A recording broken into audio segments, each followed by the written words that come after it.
Hello and welcome back to another episode of Pitch Practice, the show.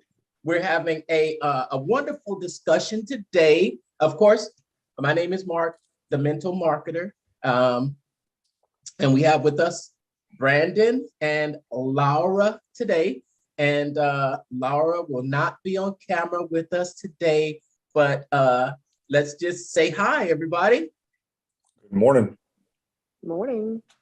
All right, all right. So Laura won't be on camera with us today. It happens to be 4 o'clock in the morning where she is at. And we're gonna try and keep this a real short. We're still going over our traffic secrets read. And this week is about conversation domination.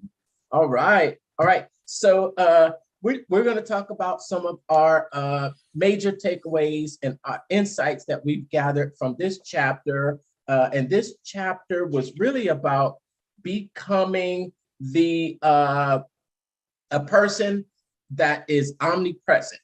If you're on multiple channels and you have a message that you're getting out to the world on each different channel, and it focused on basically each channel has its own communication style. From YouTube has a style that works well on that platform, such as how-to videos. If you're on a podcast, there's a certain style that works best with people that listen on that platform.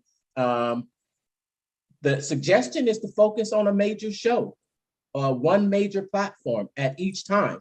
Let's talk about that. Brandon. Yeah, I mean, it makes total sense, especially just starting out. You got to go where your people are and where you're comfortable, fishing and telling your message. Being all things to all people is the fastest way to failure. Yes, I agree. Laura? Yeah, and then on top of that, it's like you got to go practice somewhere. And sometimes when you practice, you're better off practicing just in one place to understand who you're talking to. Nice. Yes. Yeah, and practicing is super important because the more you practice and you're able to actually get better. He mentions in the book that when you try to spread yourself too thin, you can, but it will be watered down if you were to try and be on all platforms all at once, but especially in the beginning. He talks about just saying, okay, I see you on every platform, then how are you doing it?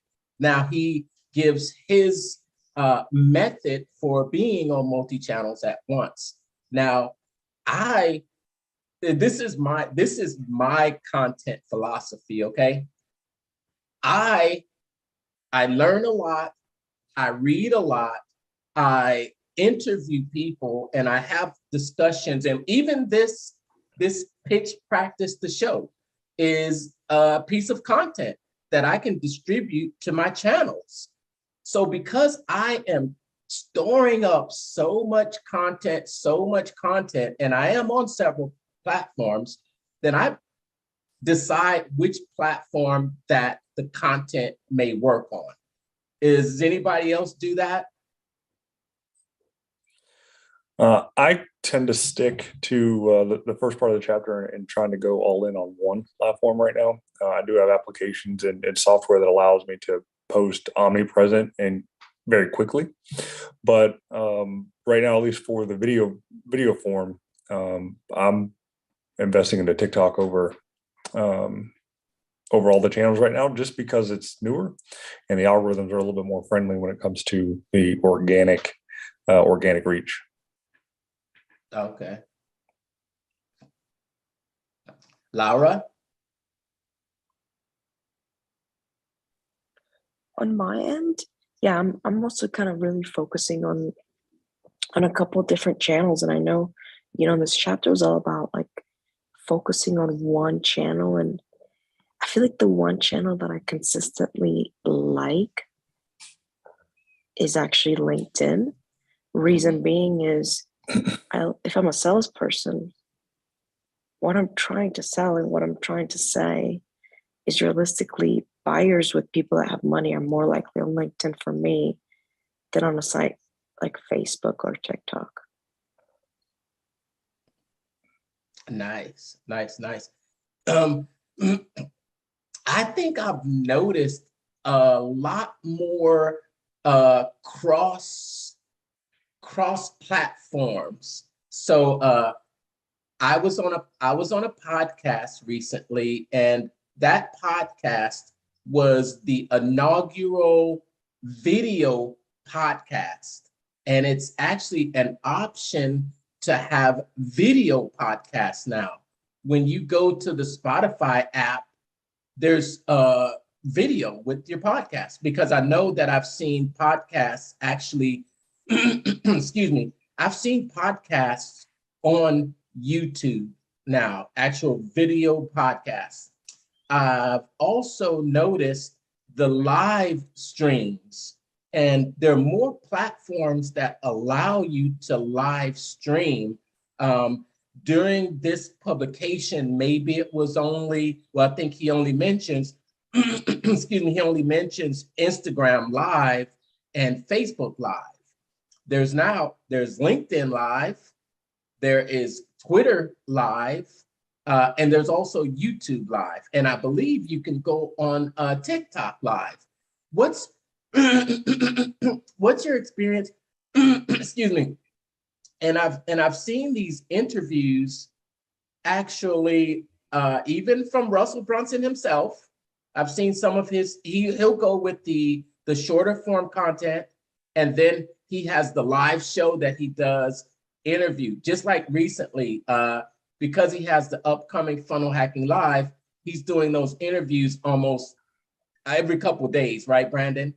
Yeah, he's interviewing the guest speakers about every 2 days or so and ramping up for that, as well as the Two Comical Live, which is happening this week.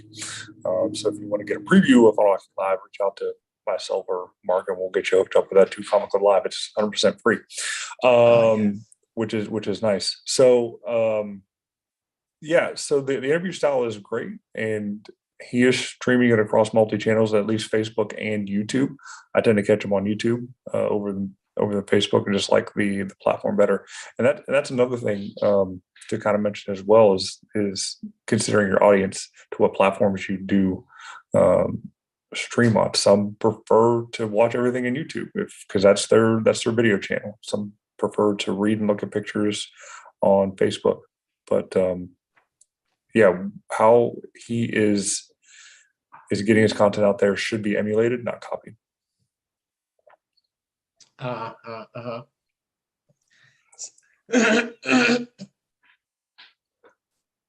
And Laura? Yeah, I don't keep up with Russell on any social media. Being honest, I don't know exactly how, besides this book and besides seeing him live once, actually twice, I feel like I don't understand him. But this has been a really good introduction for me to his content. The one thing I really like about this specific chapter is what you were saying is you got to go deep into one social media, because I feel like I'm even making the mistake of maybe going to like 5, or like say Instagram, TikTok, and LinkedIn, and like I'll post the same thing, but the message is not received the same way in each platform, because it's actually maybe some of the content I made for TikTok was really just best there, not on LinkedIn, and vice versa. So I need to figure out how to like pollinate these places better, or really maybe just stick to the one that I actually enjoy doing, which is actually LinkedIn. Yes, that is exactly the point. That is exactly the point. Different people going to different platforms for different reasons. Mm-hmm.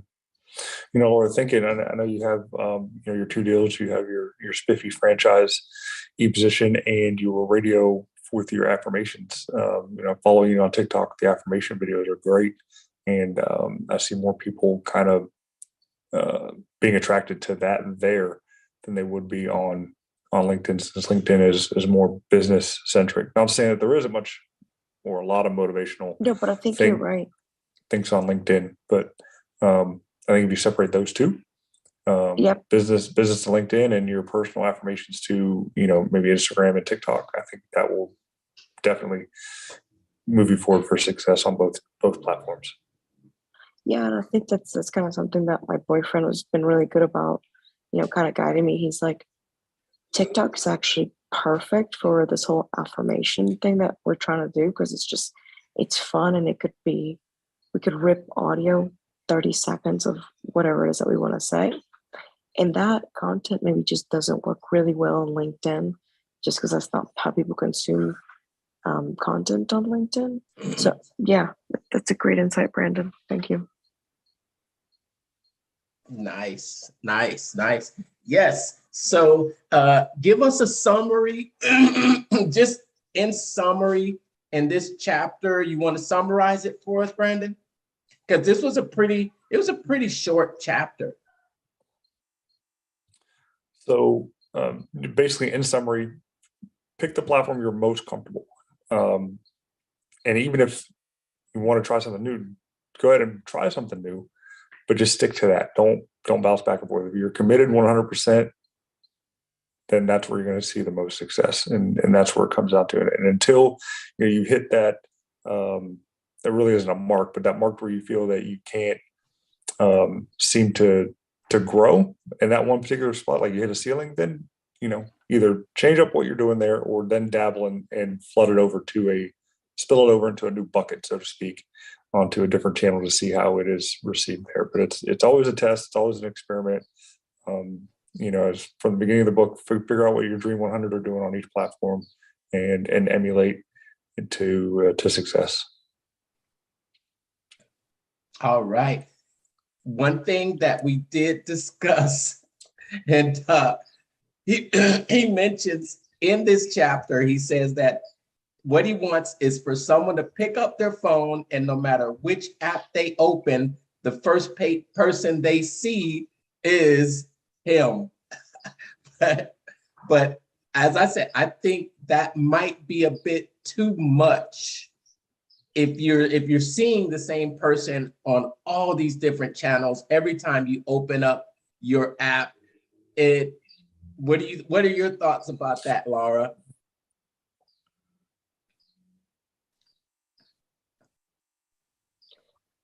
I actually like that, because it's actually something that Grant talks about a lot. He talks about, like, you should actually be omnipresent in every market that you're at, because there's a point where, you're probably like super annoyed of seeing the same thing that Grant posts. But then at some point, it's like you get past it. I think it goes back to something that Brandon, something that Grant says. He's like, before they love you, they've got to really hate you. Brandon, you remember that? I do remember that, and it's a good thing. And there's two ways to kind of go about it. You can be a little stealthy and kind of slide your way in through other people's minds, through the absence of that, or you can just be a hammer like Grant is. Grant is a 100% absolute hammer. He takes every piece of content that he has and distributes it 10, 20 times over, either bites through his podcast, his YouTube videos, from Facebook, Twitter, etc. Oh, I don't know. I probably get 20 notifications a day from something that he posts. What do you think about that? Because if you start that, you have to keep that up. It is a lot to keep up, and I'm sure he has a big team to do that. And that's the key behind it, is he has a huge team of people that take everything that he does. He's always being followed around with a camera. to just chop it That's up brilliant, though. and make the post. And that is the way to do it. You can afford a team to hire at least one person to kind of follow you around and kind of watching the shadows and come up with the content for you. That's the goal that you want to have for your business. I mean, I know that's my goal for sure, to have somebody follow me around, just make content for me.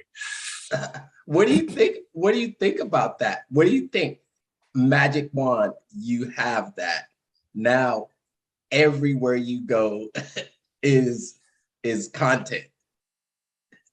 I think it'd be great because content's king. The more content you can have out there, the better you can control the conversation, and the more people can help you out. Because one of the biggest keys as far as Cardonism, so to speak, if they don't know you, they can't flow you. They can't flow you.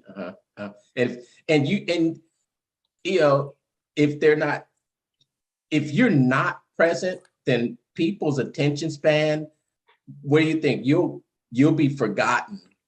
Absolutely. People's attendance spans are down to 8 seconds now from 12 from over a couple years ago. And if you're not there in front of them, they will not remember you.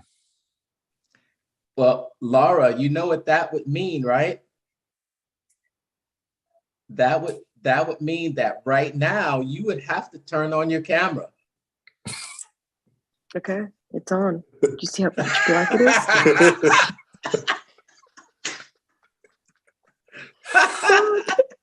That's just enough. You couldn't see me. We can't. We can't see you at all. Okay. Are you actually there? You'll never know. All right. So it's been a great discussion. We've got a little time left. Let's just talk about a little bit about, there was something that Laura had said during our first episode. And when we were ending it, she was talking about something that she was tinkering with. And she was tinkering with it. And you were talking about tinkering with the audio, using the audio on, I think it was TikTok, right? Yeah, ripping the audio off. Yep, and using it on TikTok. Right. And I thought that was a good phrase for us to talk about what we are all tinkering with, and just share some of what we learned this week and from our reading, and maybe what we plan to tinker with over the coming week. This is like completely, I'm bringing this up for the first time. I haven't mentioned this to you guys at all, right? Surprise. But as we end it, and I'll go first, and then we'll go around, give you a chance to just talk about anything that you've got coming up. So I'll just go ahead and say that I've got a few things I'm tinkering with. Working on actually doing a webinar presentation with a couple of people that I've partnered with on a new software that's designed to help you automate some of your Facebook relationship management. So I'm tinkering with that this week, actually building out a perfect webinar. And as always, if you want to follow me, you can follow me on Facebook, Mark Douglas. And my business page is The Mental Marketer, my digital marketing agency. That's the channel I'm on mostly. But when you come to my profile, you would catch my the link on my profile that will lead you to all my other social channels. Nice. For myself, I'm dabbling into a little bit of direct mail, along with Grant and Russell falling into the world of Mr. Dan Kennedy, with his magnetic marketing philosophy there that Russell and Grant both use. And so my first magazine has been shipped a lot sooner than what I'd hoped, because I was slacking a little bit on the back end of the funnel there with the emails. Awesome. So luckily, I had the list set up, things like that, and everything was already kind of pre-done. I just had to move everything over. But no, it's nice. The magazine's called Business in Action. It's 100% complimentary. Show us. It's going out to roofers and plumbers. I don't know if you can see it with everything, the background there. Wow, but congrats, Brandon. That's awesome. So yeah, I mean, it's a complimentary magazine. They put everything together, which is nice. If you get somebody else to do the work for you, that's fantastic. You put your name on it. That's great. So articles in there are nice. The first issue talks about referral sources and the characteristics of them, how to manage remote employees. I know that's kind of big in this day and age here. And a nice centerpiece article from David Meltzer, who is a huge sports marketing person that is kind of that rags to riches type story, which is it was a nice read. So offering a digital copy of it as well. So if you're interested in that, reach out and we'll get you on the digital list. Okay. Is it a paid digital copy? No, it's free. I pay for it, but it's free. Okay. Maybe we can leave the link around the video to get a copy. We'll do. Yep, I'll get a landing page up. I just need the email address. Okay. All right. Awesome. Congratulations on that, Brandon. That looks awesome. Thank you. All right. Yeah, Brandon, that really looks cool. Congrats on that project. Thank you very much. Yes. 4:00 in the morning. Are you over there moving, Laura? Are you moving? Do you have a rock with you? The rocks, I got the view of volcanoes, buildings, and I am definitely not moving. I feel like I'm paralyzed. So early in the morning. No, but I've got the personal goals, things that I think I'm gonna really work on is I got a bunch of video content that I've never used. I'm gonna work on putting more TikTok videos and we have a lot of content. So my boyfriend he has a GoPro, right? So like we'll go around and we have all this amazing content that I've never used. And it goes back to like what Brandon was saying, like how Grant has somebody following him around and he's got all this great content. I have all this great content I've never used.